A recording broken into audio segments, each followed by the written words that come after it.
Assalamualaikum warahmatullahi wabarakatuh. Halo, selamat pagi semuanya. Gimana nih kabarnya? Pada sehat kan? Alhamdulillah kalau pada sehat semua. Nah, jadi harus tetap jaga kesehatan. Jangan lupa juga tetap jaga protokol kesehatan dimanapun kita berada, supaya kalau kita sehat, mudah dalam menjalani semua aktivitas seperti itu. Nah, kembali lagi bertemu dengan saya dalam mata pelajaran Geografi kelas 11. Sebelum kita mengawali pembelajaran pada pagi hari ini, kita berdoa terlebih dahulu supaya nanti ketika pembelajaran diberikan kemudahan dan kelancaran. Amin. Berdoa mulai. Berdoa selesai. Baik, terima kasih. Sebelumnya ini saya mau absensi dulu ya. Hari ini ada yang tidak berangkat atau berangkat semua? Alhamdulillah, baik, berangkat semua ya. Alhamdulillah. Pada pertemuan kita kali ini nanti kita akan membahas tentang pedosfer, yaitu seputar tanah, baik dari pengertian tanah dan juga proses terbentuknya tanah. Nah, sebelum kita memasuki materi, silakan kalian buka buku modul kalian masing-masing bab pedosfer. Silakan dibuka. Sudah semuanya? Ya, baik. Ibu mau tanya, tadi pagi kalian berangkat sekolah ada yang jalan kaki? Oh, ada ya beberapa yang jalan kaki. Nah, kalau kita jalan kaki, otomatis kita menginjak tanah ya. Iya, sudah pasti. Yang misalnya berangkat sekolah mengendarai sepeda motor juga pasti menginjak tanah ya. Iya, jadi kenapa ibu tanya seperti itu? Karena kita nanti akan belajar seputar tanah.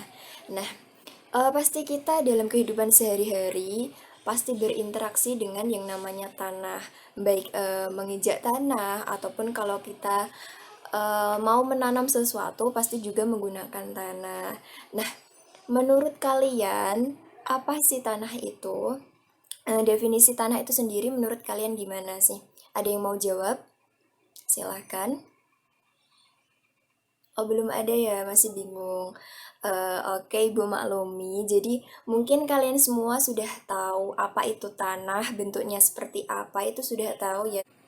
Tapi kalau disuruh mendeskripsikan atau menjelaskan pengertian dari tanah itu sendiri pasti masih pada bingung ya. Nah, baik.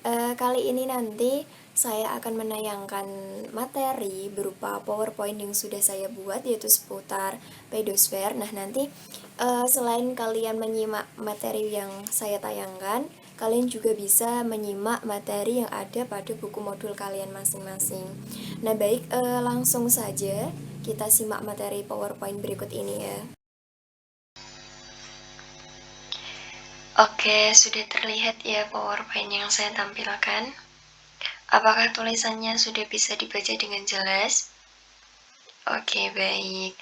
Nah, kali ini materi kita seputar pedosfer, yaitu meliputi pengertian tanah dan proses pembentukan tanah.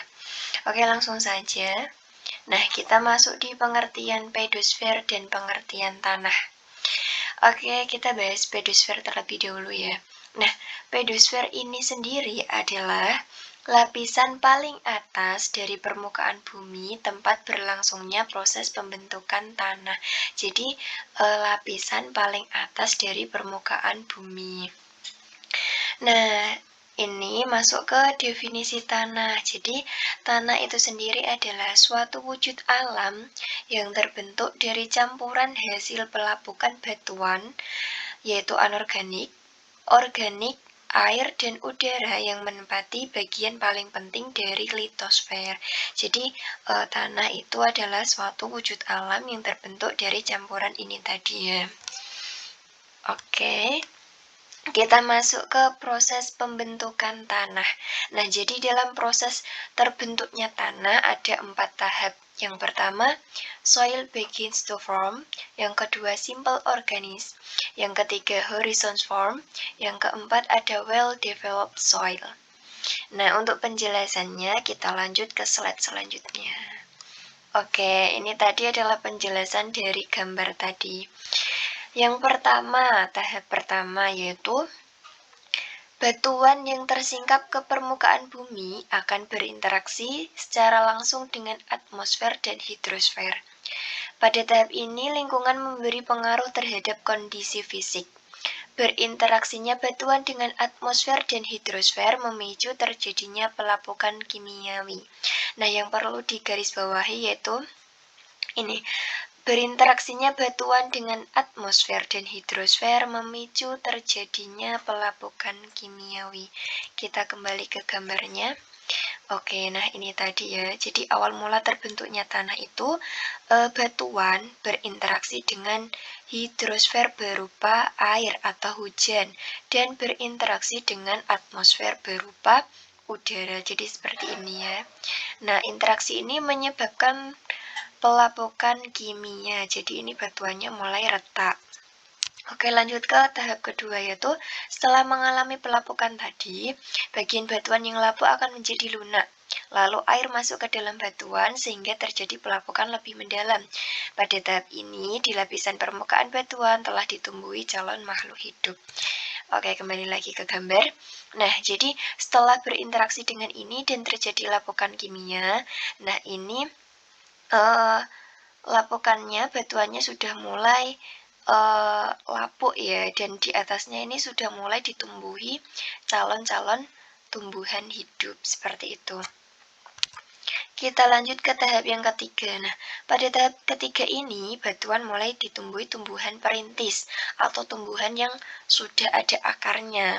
Nah, akar tumbuhan tersebut membentuk rekahan di lapisan batuan yang ditumbuhi, dan disinilah terjadi pelapukan biologis. Nah, oke. Jadi setelah pelapukan kimia ini mulai ditumbuhi calon tumbuhan. Nah, calon tumbuhan ini sudah mempunyai akar. Nah, si akar ini tembus ke dalam lapisan batuan sehingga batuan yang ditembusi oleh akar ini menjadi lunak seperti itu dan terjadi pelapukan biologis yang disebabkan oleh akar tumbuhan tadi. Oke, kembali ke tahap yang keempat, yaitu di tahap yang terakhir, tanah menjadi subur dan ditumbuhi tanaman yang relatif besar. Pemadatan dan tekanan pada sisa-sisa zat organik akan mempercepat terbentuknya tanah. Oke, jadi ini tadi sudah mulai hancur, sudah mulai terbentuk tanah ya. Nah, di sini mulai ditumbuhi tumbuhan akar yang besar seperti itu. Jadi setelah ditumbuhi ini, maka ini menjadi padat ya, dan terbentuklah tanah. Jadi dari keempat tahap ini bisa disimpulkan bahwa proses terbentuknya tanah itu bermula dari batuan yang mengalami pelapukan kimia, kemudian mengalami retakan dan mengalami pelapukan biologis sehingga terbentuklah tanah seperti itu. Jadi sudah paham ya? Sampai sini ada yang mau ditanyakan? Oke, mungkin belum ada ya. Nah, kalau belum ada, kita lanjut ke komposisi tanah. Jadi, tanah ini terdiri dari apa aja sih? Jadi, yang pertama tersusun dari 45% bahan mineral. Nah, bahan mineral ini sendiri di dalam tanah berasal dari pelapukan batuan. Nah, kemudian terisi oleh 5% bahan organik. Nah, bahan organik biasanya ditemukan pada permukaan tanah dan berfungsi sebagai granulator. Kemudian ada 25% air. Nah, keberadaan air ini di dalam tanah karena tertahap atau terserap oleh massa tanah. Kemudian ada 25% udara, dan udara ini berfungsi mengisi pori-pori tanah. Nah, keempat bahan ini tergolong menjadi dua ya, seperti pada gambar ini, yaitu padatan dan ruang pori. Jadi yang termasuk ke dalam padatan ini yaitu bahan organik dan bahan mineral yang emang bahan ini padat seperti itu. Dan ruangan pori ini diisi oleh air dan udara. Jadi air dan udara ini termasuk bahan yang bisa menembus. Nah, air ini kan bisa menembus batuan atau tanah.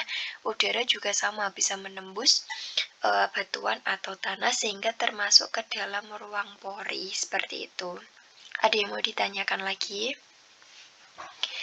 Oke, belum ada ya, kita lanjut. Nah, lanjut ke faktor pembentukan tanah. Jadi dalam faktor pembentukan tanah ini ada rumusnya, yaitu T sama dengan F dalam kurung I O B T W. Nah, ini bisa dihafalkan yang ya teman-teman. Jadi T ini mengisi untuk tanah. F ini faktor. Nah, faktornya terdiri dari apa aja sih? Jadi terdiri dari I. I mewakili iklim.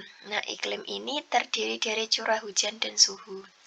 Kemudian O. O ini organisme, yaitu terdiri dari flora dan fauna. Kemudian ada B. B ini bahan induk, yaitu terdiri dari batuan vulkanik, batuan beku, batuan sedimen, dan batuan metamorf. Kemudian ada T, yaitu topografi atau tinggi rendahnya permukaan bumi. Kemudian ada W, waktu, yaitu umur tanah atau tingkat perkembangan tanah muda, tanah dewasa, dan tanah tua. Jadi faktor pembentukan tanah itu dipengaruhi oleh ini tadi, iklim, organisme, bahan induk, topografi, dan waktu. Kita lanjut ya. Oke, di sini ada sifat-sifat tanah. Nah, sifat tanah ini ada 4 hal. Yang pertama, tekstur tanah. Jadi didefinisikan sebagai perbandingan relatif berbagai golongan besar partikel tanah dalam suatu massa tanah, terutama perbandingan antara fraksi-fraksi pasir, debu, dan liat. Jadi tekstur tanah ini secara simpelnya terdiri dari ini, tekstur pasir, tekstur debu, dan tekstur tanah liat. Oke, kita lanjut ke struktur tanah. Nah, struktur tanah ini merupakan gumpalan-gumpalan kecil dari tanah akibat melekatnya butir-butir tanah satu sama lain yang sering juga disebut agregat. Nah, oke, lanjut ke warna tanah. Oke, jadi kita kan sudah tahu ya tanah itu seperti apa. Terus kalau kita berinteraksi dengan tanah, pasti kita melihat warna tanah itu seperti apa. Nah, kadang kita bisa melihat warna tanah itu ada yang hitam, ada yang coklat, ada yang kemerah-merahan. Nah, itu disebabkan oleh apa sih kira-kira? Nah, jadi di sini pengertiannya tanah akan berwarna gelap atau hitam apabila tanah tersebut kaya akan bahan organik. Nah, tanah akan berwarna terang apabila banyak mengandung mineral kuarsa atau feldspar. Dan tanah yang mengandung mineral bersih biasanya bervariasi warnanya. Nah, selanjutnya ada pH tanah. pH tanah ini adalah derajat keasaman tanah. Tinggi rendahnya derajat pH dipengaruhi oleh faktor-faktor pembentuk tanah dan kepekatan ion hidrogen dan ion hidroksil dalam tanah. Semakin tinggi kadar ion hidrogen, semakin tinggi kadar ion hidrogen, semakin tinggi pula tingkat keasaman tanah. Jadi sifat-sifat tanah ini berdasarkan tekstur, ini nanti ada tanah apa aja, terus berdasarkan struktur tanahnya, berdasarkan warnanya juga nanti bisa dilihat warna apa aja, dan juga berdasarkan tingkat keasaman atau pH tanah.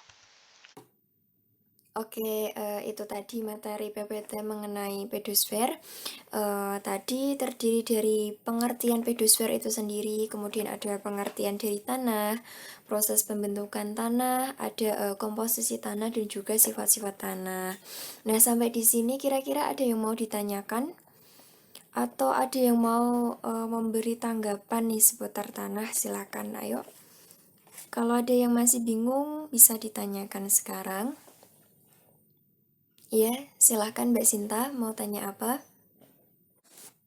Nah, oke, pertanyaan dari Mbak Sinta tadi yaitu tentang faktor pembentukan tanah. Salah satunya ada topografi. Nah, kenapa sih topografi kok bisa berpengaruh terhadap pembentukan tanah? Nah, kita pahami dulu. Jadi topografi ini pengertiannya adalah tinggi rendahnya permukaan atau curam landainya permukaan, seperti itu. Nah, tadi dalam faktor pembentukan tanah kan si tanah ini berasal dari batuan yang terkikis. Nah, jadi kalau lahan atau permukaan bumi itu curam, jadi itu akan memudahkan proses terkikisnya batuan. Jadi seperti itu.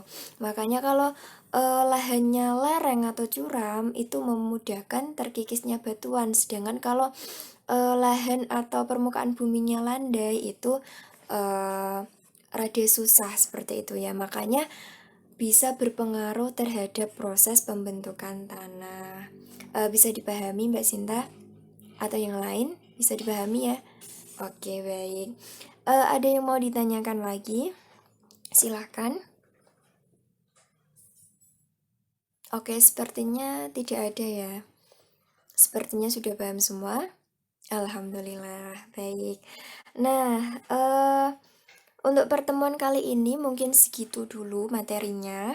Nah, untuk pertemuan minggu depan kita lanjut ke profil tanah dan jenis-jenis tanah. Nah, sebelum kita akhiri pembelajaran pada pagi hari ini Ibu mau kasih tugas ya, tugas rumah.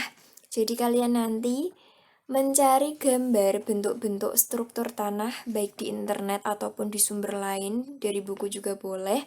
Nah, nanti kalian menggambar bentuk-bentuk struktur tanah ya, terdiri dari lempeng prisma, tiang, angular, bloksi, subangular bloksi, dan granular dan remah, seperti itu. Jadi kalian nanti menggambar bentuk-bentuk struktur tanah, nanti digambar di buku tulis boleh, digambar di buku folio juga boleh. Nah, dikumpulkan minggu depan, seperti itu. Mau ada yang ditanyakan dari tugasnya? Oke, sudah paham ya. Baik, habis ini mau pergantian mata pelajaran apa? Oh, seni budaya, baik. Nah, berhubung ini jam pelajarannya sudah habis, Ibu cukupkan sampai di sini. Semoga apa yang saya paparkan bisa kalian pahami dengan baik, dan semoga pembelajaran kita pada pagi hari ini bisa bermanfaat ya, amin. Selamat berganti ke mata pelajaran lainnya. Ibu cukupkan. Wassalamualaikum warahmatullahi wabarakatuh. Jangan lupa tugasnya dikerjakan dan dikumpulkan minggu depan.